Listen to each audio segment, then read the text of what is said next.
بھائی عمران خان اڈیالہ میں ہے, روٹین کے سارے ایشو جیسے وہ ہو رہے ہیں وہی چل رہے ہیں.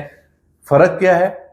فرق ہے صرف کہ اس کا جو وہاں سے کوئی روز تقریر آتی تھی, بیان آتا تھا, وہ نہیں آ رہا. 18 19 20 تاریخ تک وہ سین نہیں ہے, کیونکہ اس وقت پورے ملک کا فوکس ایس سی او کا اجلاس ہے. تو عمران خان سے گفتگو کی کس کو پڑی ہوئی ہے؟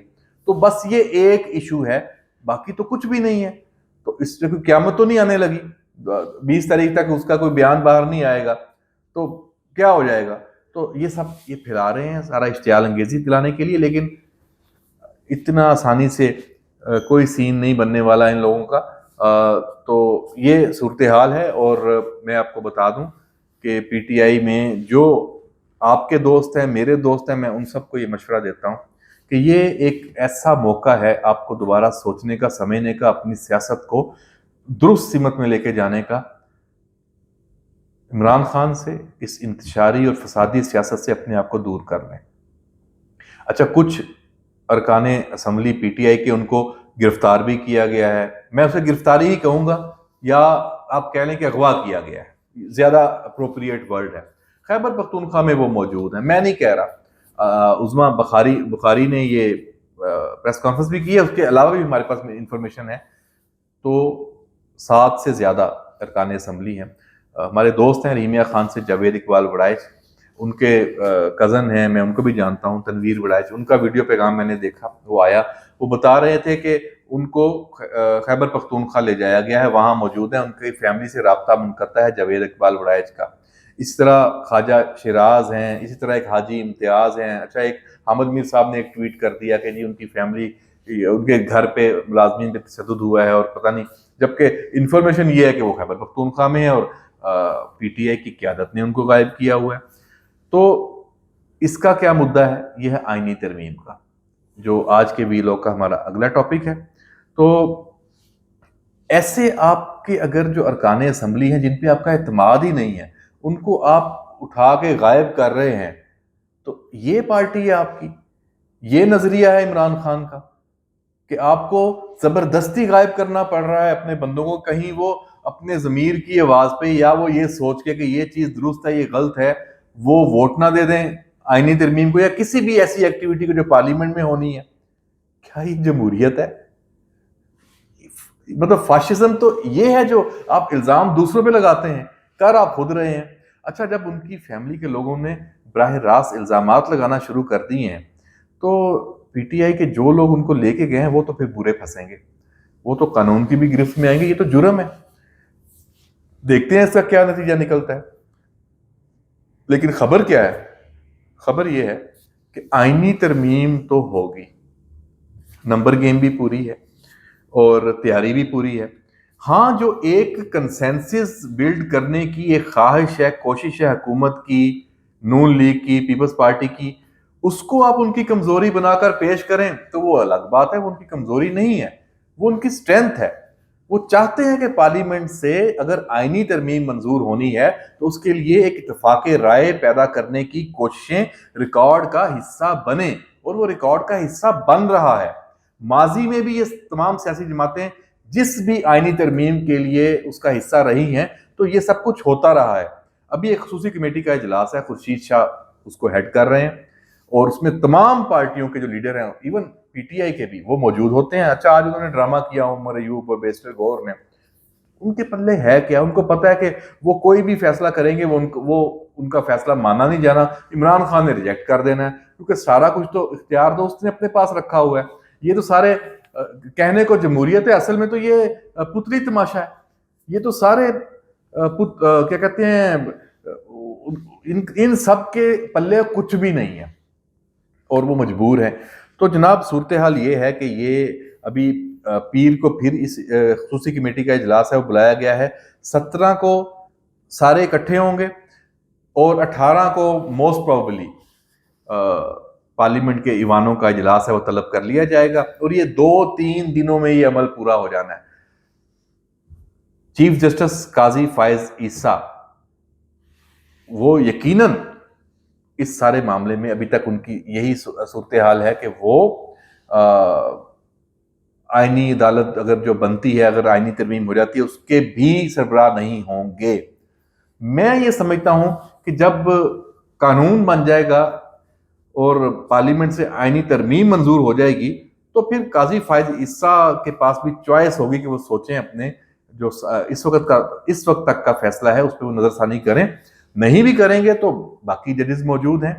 ہاں، جو سینئر موسٹ جج ہیں سپریم کورٹ کے جسٹس منصور علی شاہ، انہوں نے چیف جسٹس بننا ہے آج تک کے قانون کے مطابق۔ اسی لیے حکومت کہہ رہی ہے کہ ابھی تک نوٹیفیکیشن نہیں ہوا، وہ نوٹیفیکیشن کہہ رہے ہیں 24 تک بھی ہو سکتا ہے، 24 کو ہوگا تو 25 کو وہ حلف لے لیں گے یا 26 کو وہ آ جائیں گے چیف جسٹس کے طور پہ، تو اس سے پہلے ہی سب کچھ ہونا ہے۔ ہاں، یہاں میں ایک بات واضح کر دوں، اگر کسی بھی وجہ سے، امکان نہیں ہے اس کا، کسی بھی وجہ سے یہ آئینی ترمیم نہیں ہو پاتی تو پھر بھول جائیں کہ اس ملک میں کوئی عدالتی اصلاحات ہوں گی، ایک نئی لڑائی اور نئی جنگ شروع ہو جانی ہے۔ کیونکہ چلے میں یہاں پہ اگلی بات نہیں کرتا، پتہ آپ کو بھی ہے میں کیا کہنا چاہتا ہوں، تو دیکھتے ہیں ساری صورتحال، ایس سی یو کے اجلاس کو بھی، پی ٹی آئی کے احتجاج کو بھی، اور آئینی ترمیم کے معاملے کو بھی۔ اور ایک ایشو کو میں نے ٹچ نہیں کیا، پی ٹی ایم نے جو ایک پورا کے پی کے میں سین کریٹ کیا، اور اس پہ علیحدہ بات کریں گے۔ تو یہ 4 ہاٹ ٹاپکس ہیں اس وقت جو اگلے آنے والے 2 ہفتوں میں یہ گرم رہنے ہیں۔ اسی پہ ہم اگلے ویلاگ میں بھی بات کریں گے۔ اجازت دیجیے، اللہ حافظ۔